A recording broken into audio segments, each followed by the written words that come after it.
What's going on, folks? This is Mr. Coleon Noir, and today what I want to talk about are gun shop personality types from the customer standpoint. These will be the different types of customer personalities that you encounter if you frequent gun shops or actually work at a gun shop. That being said, let's go into the first personality trait, the talker.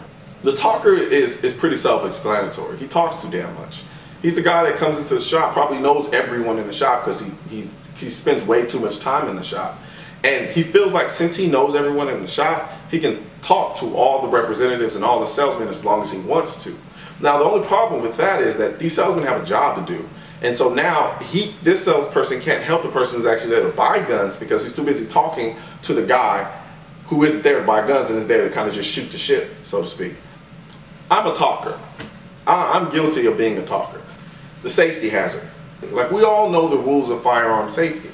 And the safety hazard breaks them beyond belief. Usually the safety hazard is the guy who walks into the store and asks for a gun. And the first thing he does when he asks for the gun is begin this sweeping party where he just it's almost kind of like he just wants to see how many people he can make duck in the gun store. And he's just sweeping the way, and he's pointing, he's aiming, and he's air firing, and just doing all these ridiculous antics with the gun that make everyone uncomfortable. The safety hazard obviously has a magnetic attraction to the trigger because the amount of times he pulls the trigger is just unbelievable. So safety hazard is not only sweeping everybody, but he's racking and he's shooting and he's just doing and breaking every single safety gun law simultaneously. And actually, if you think about it, they're pretty talented because the ability to break all of the gun safety laws at one time, I personally think that's pretty talented. And then the safety hazard is also the guy who, when he's told that he's sweeping and that he shouldn't sweep and watch his muzzle control and watch his finger discipline because he has none, he's the one that looks at you curiously and tells you, well, it's not loaded. Well, like I said before, their concept of safety is completely absent. So to them, there is such thing as an unloaded handgun. My pa left me an old revolver in his will, and it's really old and it looks really expensive, so it's probably worth $1 million, guy. So this guy is in essence, he's very delusional in terms of how much he believes his gun is worth. And not only that, takes personal offense when he realizes that his gun isn't worth how much he thought it was worth. So he'll walk into the gun store, he'll put down this old rinky-dink revolver that is old, but is worth actually nothing. And then when he's told that it's worth nothing, he gets mad about it. Somebody, like, he just placed a crown jewel on top of the counter and is expecting $1 million for it. And a lot of it really results from the fact that he's just not that in tune to firearms. He doesn't know much about firearms. All he knows is what he's seen on TV. And so he figures, oh, I have an old revolver. Must be an antique. Therefore, must be worth $1 million. Now, when you shatter his dreams and tell him that his gun is probably worth $125, he has a problem with it. These guys are usually pretty funny because they kind of stop everyone in the store when they kind of throw the little temper tantrums about how much they believe their gun is worth. And everybody kind of stops and looks at them, and then when they realize everybody's looking at them and that he's making an ass of himself, it's only then that he realizes, okay, maybe it's time to go. The zombie apocalypse guy. This is the guy who, in essence, can differentiate between fantasy and reality.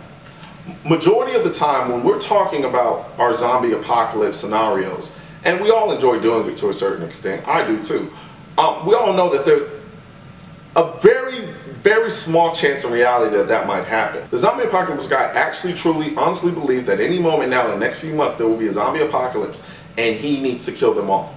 And he's waiting for it.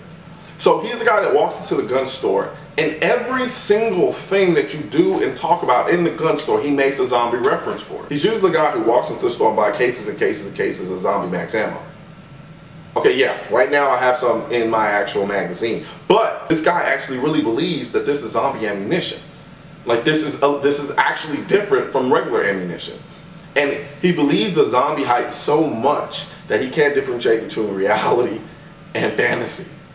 The cheapskate.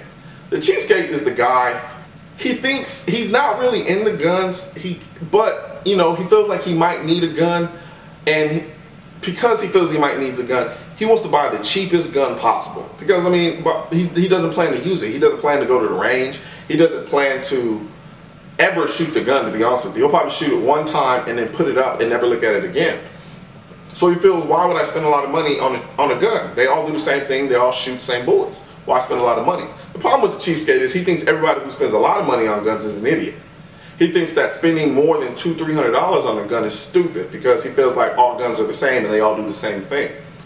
But the cheapskate looks at everybody else who spends, let's say, $500 on a Glock, or even a $900 who spends $500 on a Glock.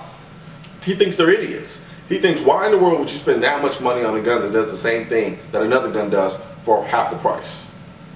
Now, everybody's financial situation is different, but the cheapskate guy actually tries to trash people who actually care about their firearms and takes the time to spend certain amounts of money on their firearms, and then tries to make you feel bad about it. Forgive me for wanting a reliable handgun. The lurker know-it-all. He's the guy who kind of stands just far enough away from you that he's not intruding on your personal space, so you can't really say anything, but he's close enough where it's kind of creepy. He doesn't say anything. He's just kind of listening in on your conversation and looking over your assessment as you assess the gun. You know, you rack it and looking, and he's kind of looking over your shoulder, and you're wondering what he's doing. And really what he's doing, he's just waiting for an opportunity to be an asshole. Because the lurking know-it-all is the guy, he just waits for that prime opportunity to drop his 2 cents in about a particular gun that you're looking at to make himself feel better.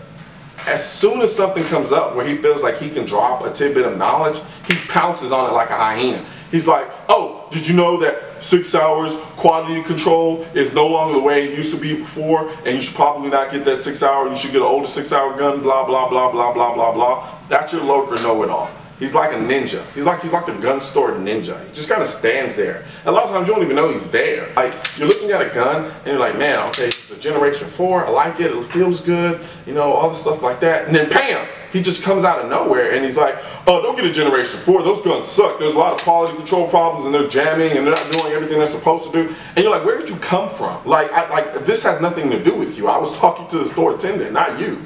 So beware of the lurking know-it-all, even as a customer, because they kind of just pounce at the moment's opportunity to just kind of drop their tidbit of knowledge that nobody really cares about or no one ever asked them for. The MILF. Yeah, I said it. The MILF. Now, that attractive woman who knows she's attractive and is going into the store to buy a gun for the very first time and likes to walk into the store and acts like she doesn't know that she's attractive but knows damn well what she's doing. And for some reason, whenever this woman walks into the store, every man in the store acts like they've never seen an attractive woman before. Then on top of that, everybody just seems to curiously migrate over to where the attractive woman is. Because she knows exactly what she's doing. She likes to act like she's not aware of what's going on, but she's fully cognizant of what's going on. The MILF is, in essence, the greatest caliber converter on the planet. The guy who is 45 or die, who will not carry anything less than a 45. If it doesn't start with a 4, he doesn't carry it. All of a sudden becomes an expert in 22s and 32s because the MILF is now looking at handguns that are 22s and 32s. Where before he wouldn't have anything to do with the 22s, he's all of a sudden an expert on 22s. The felon. The felons are kind of funny.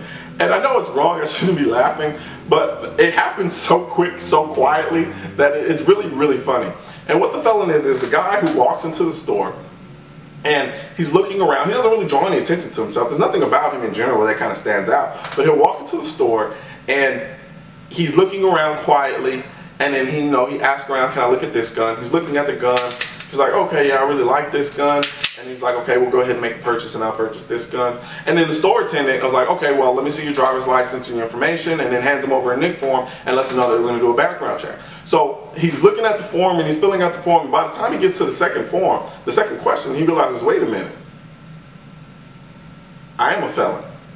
And when it clicks in his mind that he can't buy this handgun if he's a felon, all of a sudden there's an issue and he can't buy the handgun today, and he'll come back and refill the form out later. So he'll come up with some excuse like, oh, I gotta pick up my wife, the brakes on my kid's school bus just went out and I have to go stop it, or something ridiculous like that. And he's like, I'll come back and take care of it later, and yada yada yada yada yada. And he quietly slips out of the store and you never hear from him again. I know it's wrong, but it's kind of funny to me because, like I said, it happens so quick. Comes in, looks at the gun, wants to buy the gun, realizes he can't buy the gun, excuse, gone. If you don't pay attention, you won't catch it, but the felon is really a sight to see. The hustler. The hustlers can be rather annoying. Now, I understand that in the gun community, there is some haggling that goes on in terms of prices and things like that. and especially when we're talking about used guns. The problem with the hustler is he does it to the point of disrespect. He's just disrespectful about it, and just lowballs like crazy, and it's just kind of disgusting. And the hustler is the type of person who will pull up a Glock, look at a Glock, and say, "Oh, well, you got a lot of these, so how about you sell this to me for like $200?"